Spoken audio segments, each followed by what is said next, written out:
Olá, sejam bem-vindos a mais um Momento Fit. Eu sou Raquel Dalaco e estou falando aqui diretamente dos estúdios da TV São Caetano. E hoje nós vamos trazer um assunto muito importante sobre saúde e para isso eu trouxe um convidado muito especial que é o Dr. Marcelo. Ele é urologista e vamos falar aí, né, sobre tudo que envolve a urologia, né, Dr. Marcelo? Sim. Seja bem-vindo, muito obrigada por ter aceito o meu convite, viu, Marcelo? Muito obrigado a você, Raquel, pelo convite, obrigado a todos os ouvintes, telespectadores, e vai ser uma honra já, né, e um prazer dividir com vocês alguns conhecimentos tão importantes dessa especialidade, que muitas vezes as pessoas meio que não conhecem ou conhecem pouco, ou não têm muita noção de fato que nós fazemos, né?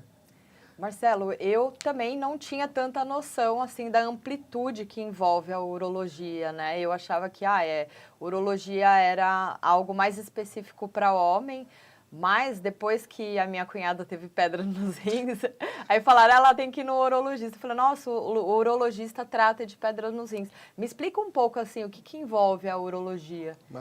Ótima pergunta, Raquel. Na verdade, a urologia é a especialidade médica, né? É um ramo da especialidade médica que, primeiramente, ela é cirúrgica. Então, todo médico urologista, ele é um cirurgião. Ele tem que passar por uma formação de cirurgia geral, fazer uma especialização em urologia, e a gente trata, basicamente, todas as doenças do trato urinário, seja, então, rim, ureter, que conduz a urina do rim para a sua bexiga, a uretra, que elimina essa urina da bexiga, e no caso dos homens, como o aparelho reprodutor também faz parte do aparelho urinário, ficou essa estigmatização de que o urologista só cuida de homem. Mas não, a gente olha, na verdade, né, o genital masculino, mas porque a gente aprendeu a estudar ele, porque ele também faz parte do trato urinário. Mas, de uma maneira geral, seria o homem, seria o médico que trata do trato urinário como um todo. Então, é muito bacana quando eu falo isso e as pessoas às vezes não sabiam, mas, por exemplo, é um ramo gigantesco, é uma especialidade gigantesca, né? A gente faz desde o transplante de rim, quem efetivamente faz o transplante é um médico urologista. Cuidamos de pedras nos rins, tumores, seja ele no rim, no ureter, na bexiga, na próstata, no caso dos homens. Cuidamos de infecções urinárias, tanto em crianças quanto em idosos, quanto em mulheres. Incontinência urinária na mulher, né? A mulher que às vezes vai fazer um esforço, vai tossir, vai espirrar e perde xixi. Então, é um ramo muito grande. Além de envolver também o ramo da infertilidade, porque cuidamos aí do aparelho reprodutor masculino. Nossa, que interessante. Então, a parte de reprodução assistida também, volta e meia nós vamos precisar agir de alguma forma quando o componente é do homem. E as cirurgias que o pessoal também ouve falar, de vasectomia, enfim, é um ramo bem grande, né? É uma especialidade, eu diria, gigantesca. Nossa, vendo assim por esse lado, É grande, né? é enorme, é muito amplo. E assim, urologia com nefrologia tem uma junção? Quais que são as diferenças? Vamos lá, a gente tem uma interface, vamos por assim dizer, a gente tem uma interligação, né, entre as duas, porque nós temos exclusivamente um mesmo órgão que a gente olha, né, no caso o rim, né. O que acontece? A nefrologia, ela é um ramo que estuda nas doenças renais, estudam, na verdade, as doenças metabólicas, né, as doenças que o rim pode provocar no corpo da pessoa, mas de uma maneira clínica. Então, doenças autoimunes, que você precisa talvez usar medicamentos, descobrir o porquê uma pessoa está perdendo muita proteína na urina, né? A urina está muito espumosa, por exemplo, e vai descobrir.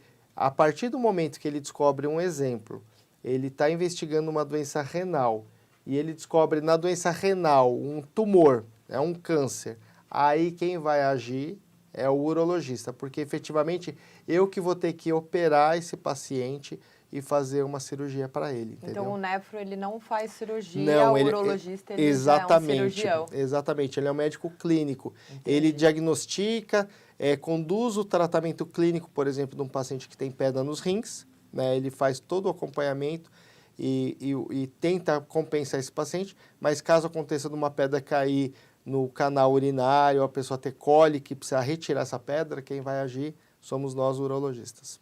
Entendi. E quando que eu posso, de repente, marcar um exame com o urologista? Quais os sintomas que eu sinto para falar, eu preciso ir no urologista? Ou eu devo ir a um clínico antes? Assim, no Brasil existe a gente ainda tem uma liberdade de escolha maior, né? Eu falo isso porque, por exemplo, se você pegar países como a Inglaterra, você não consegue chegar até mim se não via um clínico, né? Na Europa também Na Europa geral. Então, aí você tem que passar pelo médico de família para triar. No Brasil é um pouco mais, vamos dizer assim, um pouco mais livre essas escolhas, mas basicamente todos os sintomas urinários, todos, sejam de homens, mulheres ou crianças, tem dificuldade para urinar, tem ardência para urinar, sangue na urina, cólicas inexplicadas, você tem, às vezes, no caso dos homens, um corrimento estranho saindo pelo canal do pênis, dores nos genitais no caso dos homens, mulheres que perdem urina, sejam ela por esforço ou por um quadro chamado urgência. Isso daí é interessante até abrir um adendo, Raquel. Tem muitas mulheres que elas entram no lugar, eu até brinco com as minhas pacientes, eu falo, você entra no lugar já olhando onde é o banheiro, né? Porque ela, às vezes ela entra no lugar e em 10, 15 minutos acabou de urinar, dá vontade de novo, vai precisar sair correndo. Algumas têm um sofrimento real, tanto físico quanto psíquico. Por quê? Porque tem que ficar usando absorvente praticamente o tempo direto, né? Ela tem uma perda involuntária dessa urina. Então, assim, e por vergonha, acaba nem às vezes falando para o médico, mas são todos sintomas esses que eu estou falando que você poderia, né, de uma forma tranquila, procurar e dividir essa sua queixa, essa sua perda de qualidade de vida com o médico urologista. Certamente temos ótimos colegas aqui no ABC, enfim, e que vão saber dar uma solução para o seu caso. E crianças, né? Crianças que o testículo não desceu na bolsa, tem mãe que às vezes nem examina, né? Fala, eu nem tinha reparado que ele só tem uma bolinha, ou não tem bolinha no saquinho, né? Ou tem uma fimose. É importante as mães, As né, perceberem isso, analisarem os filhos. Muito importante, porque às vezes ela não tem... muitas vezes a mãe cria o filho ou sozinha mesmo, ou tem a presença do pai, mas o pai acaba delegando isso para a mãe, né? Sim. E eu sempre brinco e brigo com os pais que vão lá, que a obrigação de pai, né, se tem menino, é o pai que tem que explicar como que lava, né, o piu-piu lá, como que tem que ver as bolinhas, fazer o autoexame. É o homem que tem que, na verdade, trazer essa familiaridade para o menino, né? Interessante, né? A questão dos pais estarem presentes. E assim, nós falamos muito sobre essa questão, né? Da sexualidade, dos pais estarem abrindo a mente das crianças, né? E conduzindo eles para que seja saudável, né? O conhecimento do corpo, para que ele conheça, para que ele entenda essas questões agora que estão muito à tona de abuso sexual, tudo, geralmente é porque os pais eles têm medo de falar para a criança sobre sexo, sobre órgão genital, e assim, não só essa questão, né, de abuso, mas olha só, né, é uma questão de saúde, de autocuidado, né, você preservar o seu corpo, você cuidar do seu corpo, é muito importante os pais falarem para a criança, olha, como você tomar um banho, como você cuidar do seu órgão genital, que é um órgão muito importante, né, para frente ali ele pode ter um problema de saúde que vai atrapalhar até na reprodução, não é, doutor? Com certeza, assim, a gente vê que em casos de criança que a bolinha não desce no testículo, o ideal é você tentar tratar isso daí até o primeiro ano, no máximo 1 ano e meio de vida, né, ou pelo menos ter um diagnóstico. O que tem bastante no consultório são as fimoses, né, que a criança nasce, ela não consegue exteriorizar a glândula, ela não consegue puxar a pelinha que cobre a cabeça do pênis, essa pelinha que se chama prepúcio, você tenta puxar e não consegue, e isso dificulta a higiene. Então, com isso também vai dando infecções no local e infecções repetidas. Pode, na fase adulta, né, isso tem inúmeros trabalhos científicos mostrando, na fase adulta, isso propiciar o aparecimento de câncer de pênis, inclusive, entendeu? Nossa. É um dos fatores, porque diminui a higienização do local. Então, é uma coisa que tem que, sim, as mulheres, eu sei que as mulheres que estão nos ouvindo aí, elas estão muito mais conectadas, né? As meninas, e acaba isso sendo meio natural. A mãe orientar a menina sobre como se limpar, como o que é menstruação, como usar um absorvente, isso é meio que natural. Mas nos homens a gente percebe que a história não é bem assim. O pai fica meio receoso de falar sobre pênis, sobre para que serve o pênis, como manusear o pênis, e a gente tem essa complicação, porque muitas vezes é isso que você falou, né? O menino nasce sem muita informação, ele nasce sem um referencial masculino em casa que ensine essas coisas. Então, às vezes, quando vai família lá, eu falo assim, o senhor ensina a lavar? Não, aí eu deixo para a mãe. Eu falo, tá errado, Tá errado. tá errado, né? Na verdade, é você que tem que fazer isso daí, tem que aprender a ensinar isso daí. Verdade, muito interessante, viu? Isso e importante, né? Essa Muito. conscientização para tirar esses tabus, né? Com Dos certeza. adultos e que as crianças sejam mais esclarecidas. Sim, com certeza. E, doutor, quais os exames hoje existentes na urologia que se faz normalmente? Nossa, a gente tem um arsenal muito grande, né, de exames diagnósticos, enfim, aí vai depender da finalidade a qual nós estamos buscando identificar em cada indivíduo, em cada problema de saúde. Mas a medicina como um todo, né, não só na urologia, evoluiu demais. Então, nós temos hoje ressonância, tomografia computadorizada, ultrassom, são exames que a gente diz de baixa invasibilidade, eu não preciso furar você, né, como paciente, eu não preciso cortar, não preciso implantar nada, e a gente consegue ter acesso a informações importantes, diagnósticos importantes, né? Hoje a gente consegue detectar tumores muito pequenos no trato urinário. A título de exemplo, eu acho que faz questão de 2 meses, a gente operou um paciente com um tumor de 0,5 centímetros no rim, dava 0,5 por 1 centímetro. É um grau muito pequeno, né? Um tumor maligno, retirado com sucesso e preservado o rim. Então, assim, você percebe hoje que tem uma acurácia, tem uma que a gente chama de uma fidelidade de imagem muito boa, né? Para fazer diagnósticos. E temos os exames mais invasivos que realmente, quando esses primeiros a gente não consegue ter um diagnóstico mais efetivo, a gente vai partir para eles, né, que seriam exames que muitas vezes tem que usar sondas, né, no canal uretral, muitas vezes tem que injetar contraste dentro do canal uretral, alguns exames mais invasivos que precisa ser feito em centro cirúrgico com a pessoa sedada, que eu preciso entrar com microcâmeras para olhar dentro, né, da uretra, dentro do trato urinário, olhar a bexiga, olhar a ureter, olhar o rim. Às vezes a gente tem que lançar mão desses exames mais invasivos. E é uma tecnologia muito avançada, né? Para não precisar fazer grandes cortes. Não, hoje sim, com certeza. Legal. Eu diria talvez que a Uro, além de ter esse arsenal que a gente no início do nosso bate-papo eu falei para você, Raquel, de ter uma variedade muito grande de áreas que a gente atua, eu estaria talvez sem medo de cometer talvez erro aqui falando. A urologia eu acho que é a especialidade que mais tem um arsenal tecnológico das especialidades médicas.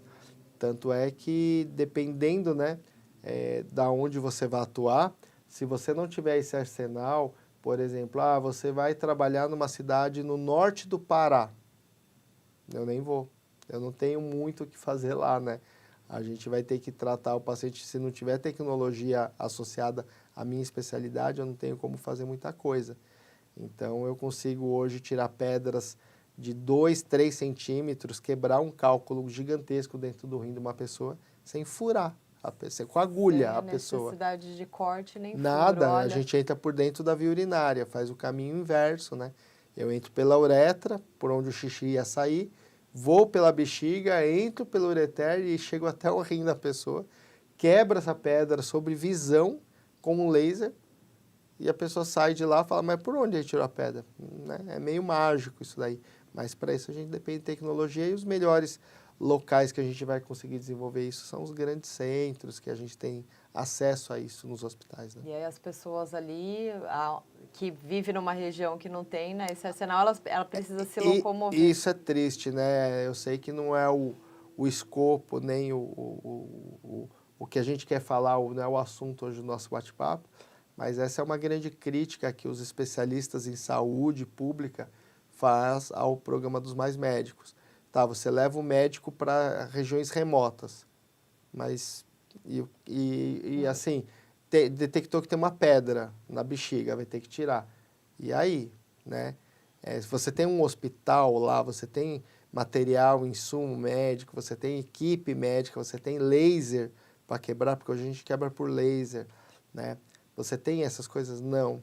Então, muitas vezes é ruim, porque você leva o médico, faz diagnóstico, mas você efetivamente não trata o indivíduo, Como né? se o médico tivesse engessado. Exatamente, exatamente. Gente, nós vamos para um intervalinho rapidinho e logo voltamos com mais doutor Watanabe, doutor Marcelo Watanabe, falando sobre urologia. Volto já. Mais um dia, como sempre, comecei cedo. As portas se abrem, os professores se preparam, os equipamentos estão a postos para mais uma jornada. As aulas estão prontas para começar, seja para pedalar ou para dançar. E quanto mais você paga por isso? Nada. Aqui eu vejo de tudo: determinação, desempenho. Aqui eu vejo união. Sou uma extensão da sua casa. Sou parte da sua vida. Sou o grupo que você queria. Nessa trilha, eu sou aquela que abre o caminho. Ofereço todo o suporte que você precisa. Mas eu preciso de você.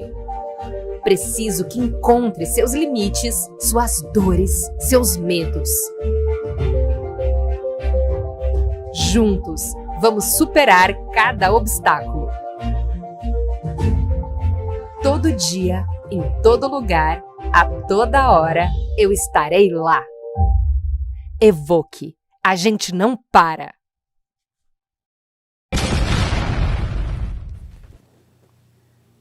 E estamos de volta no Momento Fit, aqui direto da TV São Caetano, canal 3net, claro. E estou falando aqui com o doutor Marcelo. E, doutor, nós estávamos falando sobre pedra nos rins, né, já que tocamos nesse assunto, que é algo muito decorrente. Muitas pessoas têm pedra nos rins, né? Eu conheço várias, né, inclusive. Sim.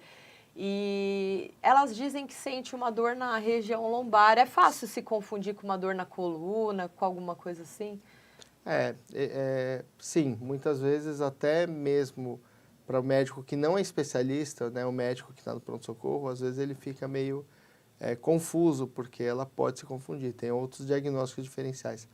Até mesmo, né, gases intestinais pode dar uma cólica intestinal, e dependendo da região que pegue, né, que se for na região frontal aqui nos lados, se assemelha muito a uma cólica. Coluna também poderia ser uma outra. Mas a cólica de rim, a gente fala que a característica principal dela, vamos dizer assim, o grande diferencial dela, infelizmente, é a intensidade da dor e a agudização dela. É uma dor que muitas vezes vai te acordar à noite ou do nada, ela vem e já chega arrebentando o indivíduo, né? Para dar um título de exemplo, e é mais ou menos isso, quando eu falo para o paciente, ele fala, exatamente isso, doutor, é isso aí. É como se estivesse enfiando uma lança, um vergalhão, que entrasse nas suas costas, mas na altura, bem nas costas, na altura uns 2 dedos abaixo da linha do mamilo, na região lombar, e ela vem irradiando para frente, chegando até nas mulheres o lábio vaginal, então ela sente uma dor que irradia em região à vagina, à uretra, ao lábio vaginal, e no homem irradia a região escrotal, que muitas vezes a dor, como ela vai irradiando mais para o saco escrotal e vai irradiando para o testículo, muitas vezes no pronto-socorro o médico interpreta como um problema do testículo, e não, é uma pedra de rim. E a dor, ela vem, e ela é muito forte. Se você não tiver num quadro agudo, se você não tiver o suporte, o auxílio de um pronto-socorro, uma unidade de atendimento, é bem complicado, porque você não vai conseguir melhorar isso com analgésico simples, né? Você pode até dar uma amenizada, mas ela persiste. E a pedra no rim, ela pode chegar numa gravidade da pessoa, por exemplo, perder um rim? Infelizmente, essa é uma das causas que a gente ainda hoje, né, nós estamos falando em 2023, a gente ainda no sistema, pensando em Sistema Único de Saúde, o SUS, a gente acaba encontrando ainda, infelizmente, casos assim, que a pessoa teve dor, teve cólica, né, teve um mal súbito e foi tomando remédio, foi no pronto-socorro, isso que a gente acabou de falar, foi feitos diagnósticos errados do quadro, muitas vezes em alguma unidade de saúde não tinha uma tomografia para ser feita, né, algum exame de imagem, e essa pessoa, depois de um tempo, a dor foi amenizando e parou. E a hora que para é a hora preocupante, é a hora que o rim para de dar sinais de que ele fala, ele entende, né, mais ou menos o seguinte, eu estou reclamando aqui, o cara não está indo atrás, vamos parar de doer.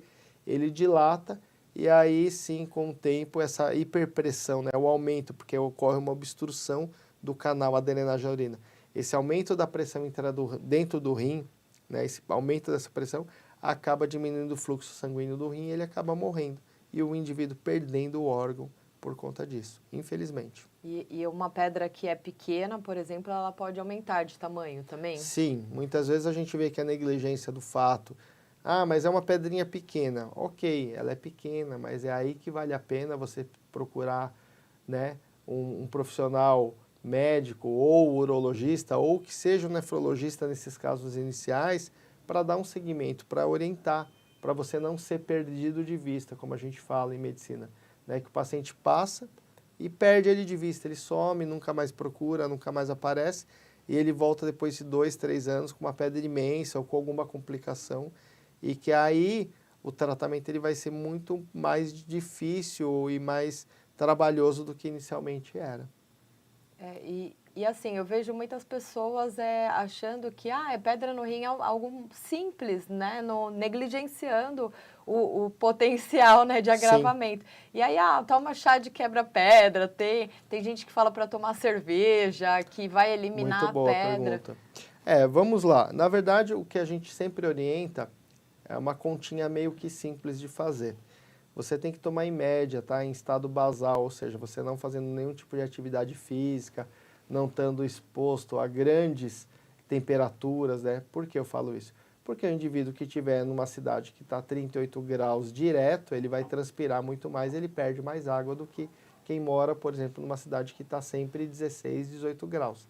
Isso é meio claro para todo mundo. O indivíduo, numa condição normal, basal, ele tem que tomar 30 ml de líquido aí por quilo de peso. Então, vamos pegar um indivíduo de 50 quilos, vezes 30, ele tem que tomar 1,5 litro, 1.500 ml. No mínimo, né? No Se ele mínimo, faz uma basal, atividade física, aumenta. Eu peso 80 quilos. Legal, você já vai para 2 litros e 400 ml.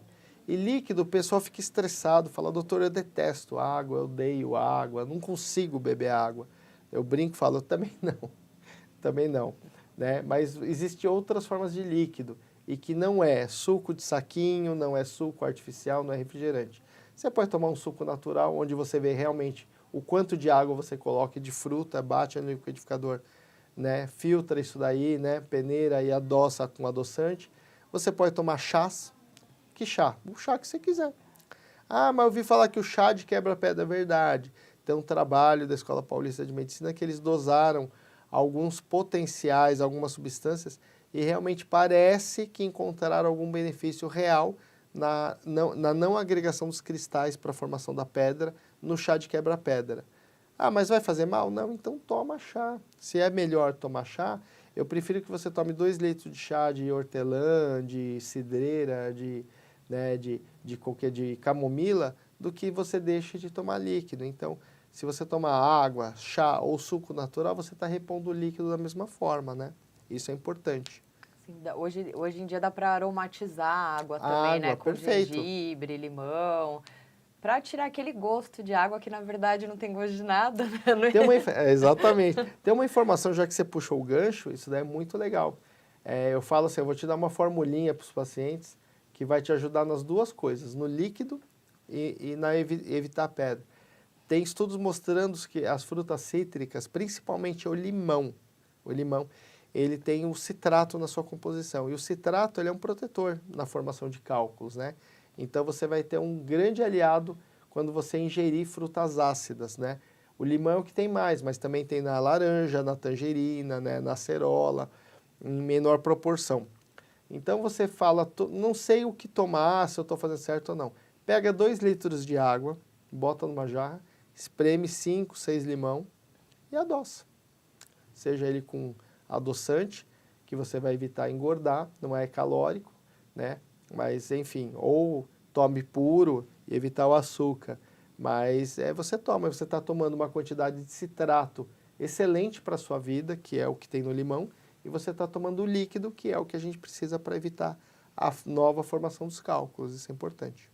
Certo. Então, a gente descobrindo aqui o grande segredo do universo, né? Que para evitar pedra nos rins tem que tomar água. É um grande segredo do universo, viu, doutor? Porque ninguém sabe disso. Exatamente, a gente força, É engraçado, né? A gente ter que reforçar isso todas as vezes e falar da importância de tomar água, porque todo mundo sabe que tem que tomar e não toma. É complicado. Você tem que bater na mesma tecla, assim como... né? Olha, não pode fumar, não pode beber, não pode, enfim, tem que ter um sono regrado. São coisas que a gente fala que é tão simples orientar, mas é tão difícil para as pessoas entenderem a importância disso, né? Outro importante aliado de quem quer evitar ter problemas renais no geral, tá? Não só pedra, mas geral. O sal é um grande inimigo, né? Então, muito cuidado com o sal. Principalmente aí aqueles que gostam de comer sal com batata, né? Não é batatinha com sal, né? É o sal com a batata. Ele coloca sal e joga a batata frita. Então, você tem que tomar muito cuidado com esses excessos, né? Excessos hiperproteicos, principalmente carne vermelha, que tem, né, muita proteína, que degrada, às vezes, e vira ácido úrico, enfim. Então, tomar cuidado. Eu falo sempre, quando você for num churrasco, lembre-se disso. Você paga um pedaginho. Naquele dia, em vez dos 30 ml, toma 40, né, ml por quilo de peso. Paga um pedágio aí para você conseguir lavar o seu corpo, conseguir hidratar ele adequadamente para eliminar esse excesso exatamente. E uma curiosidade aqui minha, a questão do sódio em excesso, o contrário do sódio seria o potássio. O potássio também ele é prejudicial em excesso? O potássio ele é prejudicial se ele, né, sim, respondendo sua pergunta, sim. Mas quando o nosso corpo ele tem um sistema belíssimo, né? Que é um sistema que a gente chama de sistema tampão, e ele consegue fazer alguns mecanismos bioquímicos e químicos muito complexos para diminuir o potássio do seu sangue, porque a gente sabe que um grande problema é o potássio se elevar no seu sangue, que isso aí pode colocar até em risco a sua vida. Então, seu corpo ele trabalha incessantemente para colocar isso para fora. Então, também não é legal. Por quê? Porque você vai sobrecarregar a sua excreção renal, você vai sobrecarregar o seu rim para excretar esse tipo de elemento. Sim, eu lembrei disso agora porque houve um conhecido, né, da academia, tudo, que veio a falecer por conta disso. Ele teve uma moda na época que era para tirar o sódio, né? Elimina todo o sal da sua dieta. E aí lançaram no mercado um salgante que era 0 sódio. E ainda tem para vender no mercado, né? Esse salgante. E ele era à base de potássio, só que em alta quantidade. Sim, isso daí é uma coisa que a gente sabe que é complicadíssimo, né? Então, não, tem que tomar muito cuidado realmente com esse tipo de substância. Então, só tomar bastante água, tomar cuidado com excesso, né, de sódio. Os excessos, né? Eu acho que excesso nunca é legal, né? Já está falando, é excesso, né? Dormir demais não é legal, dormir pouco não é legal, tomar pouco líquido não é legal. Também tomar muita não faz sentido. Então o doutor falou que é 2 litros, eu vou tomar 5 litros. Não tem sentido. Você vai ficar indo muitas vezes ao banheiro, muitas vezes você pode causar algum distúrbio chamado eletrolítico, né? Você altera alguns elementos no seu sangue por causa do excesso dessa água. Mas sim ter uma consciência de fazer as coisas e sempre quando está na dúvida, procura um profissional para te orientar, né? Uma coisa tão simples, né? A gente procura, eu vou colocar um piso no meu chão, eu chamo quem? Um cara que manja colocar piso, né? Eu não vou tentar, porque eu sei que muitas vezes vai dar problema, vai sair errado. Então as pessoas com saúde, elas acham que elas conseguem, baseado em dicas do Instagram, dicas que leram na internet, elas conseguem manter a sua saúde íntegra e nem sempre isso é verdade, né? Nem sempre isso é verdade. Então, tomar muito cuidado, né, com esse tipo de coisa. Perfeito. Doutor, muito obrigada, viu, por ter vindo, por ter aceitado e obrigada por ter aí, né, compartilhado tanto conhecimento. E nós vamos colocar aqui na tela, né, o Instagram do doutor e o contato dele para, se você quiser marcar uma consulta, se tiver alguma dúvida, é só chamar o doutor. Tá aí, ó, o Instagram dele com algumas informações. Muito legal. Muito obrigado, viu, a você pelo convite, obrigado por ter me chamado e compartilhar o conhecimento aí com os nossos telespectadores. É sempre um prazer e fique à vontade aí para me chamarem se precisarem de mais algumas dúvidas. Com certeza, Marcelo, com certeza. Gente, muito obrigado e até o próximo Momento Fit. Um beijão. Tchau, tchau.